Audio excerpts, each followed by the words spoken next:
What's approaching the supreme moment, reality striking closer than it seems, don't it? Go ahead. What's good?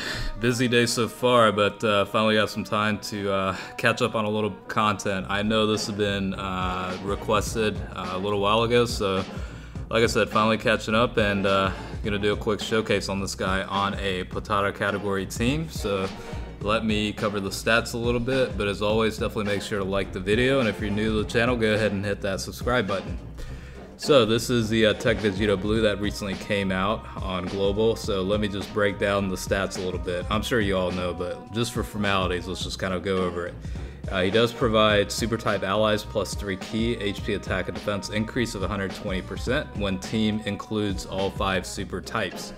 His final Kamehameha is the super attack that'll raise attack and defense and also causes immense damage to the enemy. So, you know, you saw the video in the past that I've done where, you know, you keep stacking attack and defense and really boost up his, you know, firepower. But anyways, his passive skill is the absolute onslaught, great chance to launch up to 2 additional attacks, each of which has a medium chance to become a super attack, and then attack will increase by 15% per attack performed, up to 150%.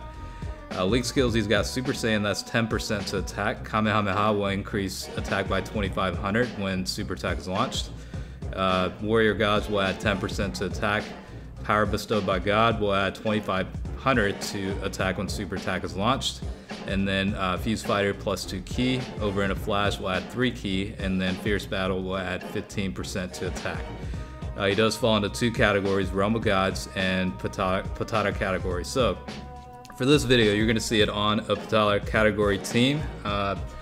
This is with the LR Vegito double lead, so hopefully Global will get these units pretty soon. I don't know, just the schedule's been all over the place because you know, the mastered Ultra Instinct, Goku, and Jiren is already coming out for global in a matter of a few days, and there's so many other banners that were before that, but who the hell knows what the schedule is anymore.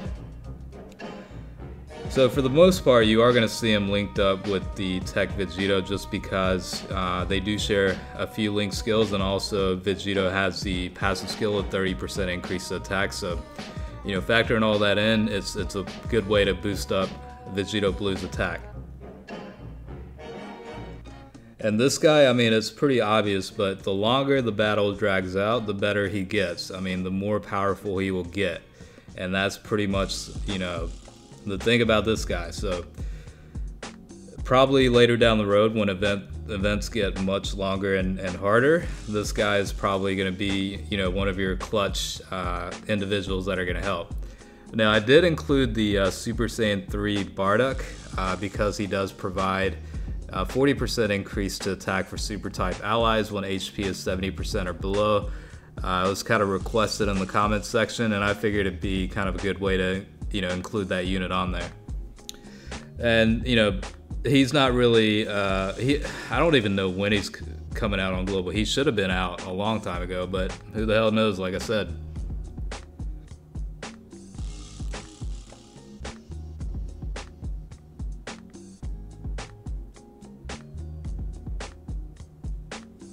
So I think when I tested this guy a while back, when he first came out on JP, he was right around, I'd say a little bit less than 1 million starting off the first attack, and then, you know, obviously with that 15% increase for every attack, I mean, it could quickly go up, especially if you have some potential level skills for additional attack and whatnot. Yeah, I mean, he could definitely, at first, you know, it seems like a little bit of a hassle, but it's really not too bad. He can easily get up to 100% increase to attack fairly easily. Obviously, it does depend on the type of battle you're in. If it's relatively short, then yeah, it's going to be a little bit difficult. But you know, on Dokkan events and stuff like that, yeah, it's going to creep up pretty fast.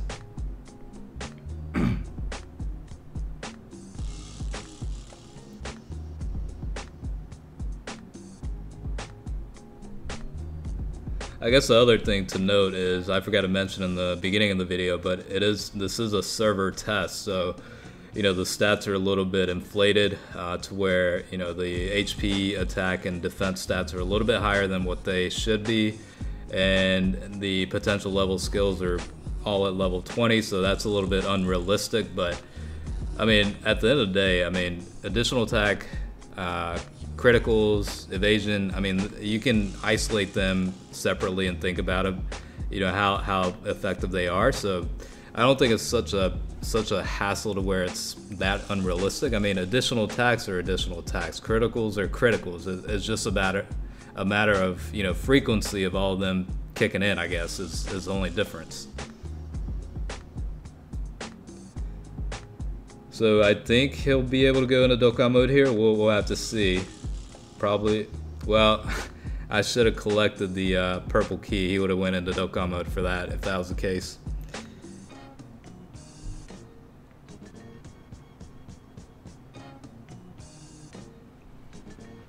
So you can see it continues to climb over and over until you hit that hit the max of what was it, 150%. So 150% is definitely a nice boost as part of a built-in system for the unit.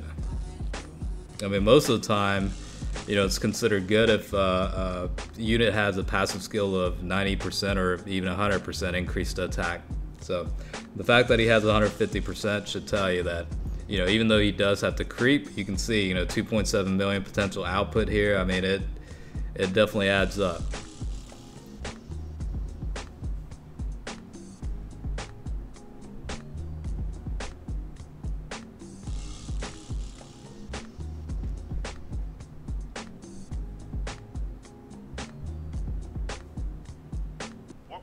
So we're starting off at the base of about 1 million. So, so over the course of the next few rounds, you will see it creep up.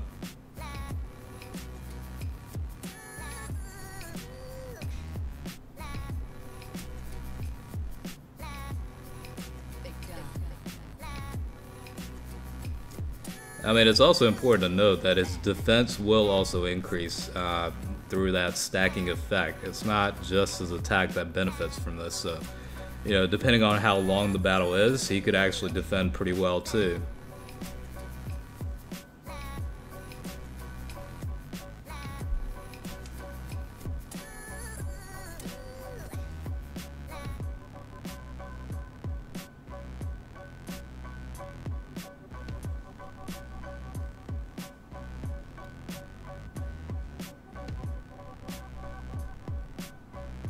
Yeah, 1.4 million with the critical. I mean, certainly good output, no complaints there. This guy's a hell of a beast.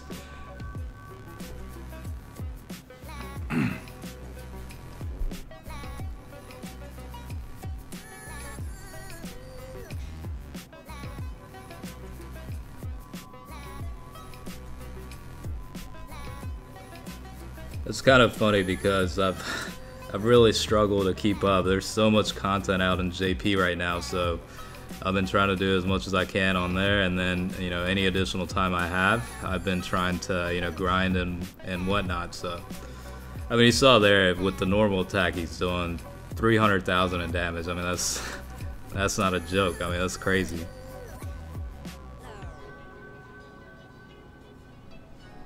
I really do love the super attack animation. It's that little motion move. I mean, it's pretty tight.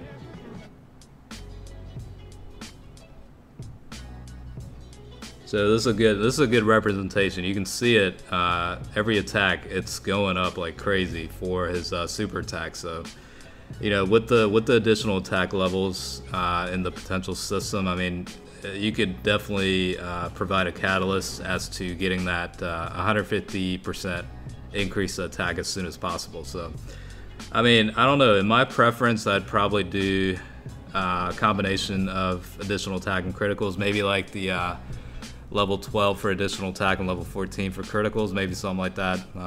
I think I did that with the Super Saiyan 3 Angel Goku, and it worked out pretty well.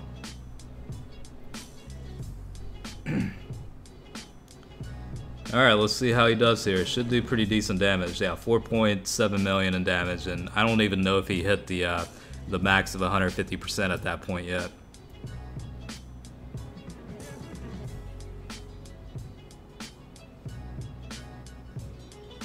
LR Vegito is definitely an interesting unit too. They do, both him and Gogeta have the ability to quickly collect ki, because the rainbow type ki will add, double the ki meter. So it's fairly easy to get the ultra attack with those guys, depending on the right setup with the team. But yeah, definitely pretty interesting units, and this category team is definitely pretty strong once they actually come out.